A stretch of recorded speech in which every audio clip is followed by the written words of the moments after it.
Bonjour, que vous soyez vendeur ou futur vendeur d'un bien immobilier, vous vous êtes certainement déjà posé cette question toute simple. Pourquoi certaines maisons se vendent en moins d'un mois et d'autres en plus d'un an?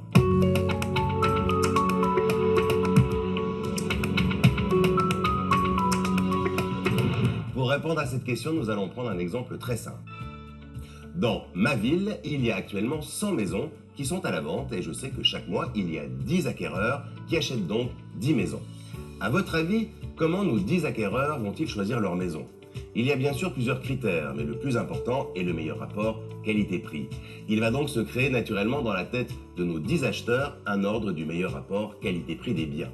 Pour bien comprendre ce rapport, prenons dans nos 10 acheteurs un couple qui recherche une maison de 90 m² avec 3 chambres et un petit jardin. Dans le classement de notre couple, on va retrouver en haut de la liste ceux qu'ils considèrent comme le meilleur rapport qualité-prix, à savoir des maisons correspondant à leur budget et à leur projet de vie.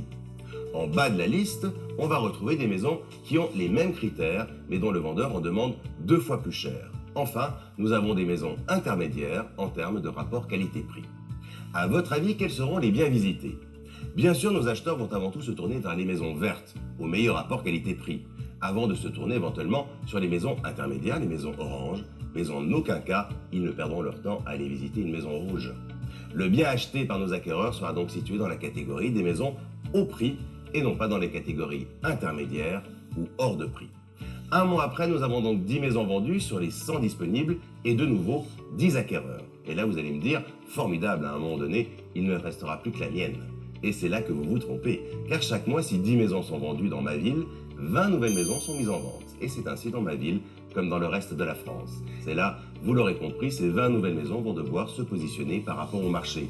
Certains propriétaires bien conseillés vont immédiatement se mettre au prix, d'autres vont être dans l'intermédiaire car ils ne sont pas pressés de vendre, et puis quelques-uns, un peu têtus, vont demander un prix bien au-dessus du marché.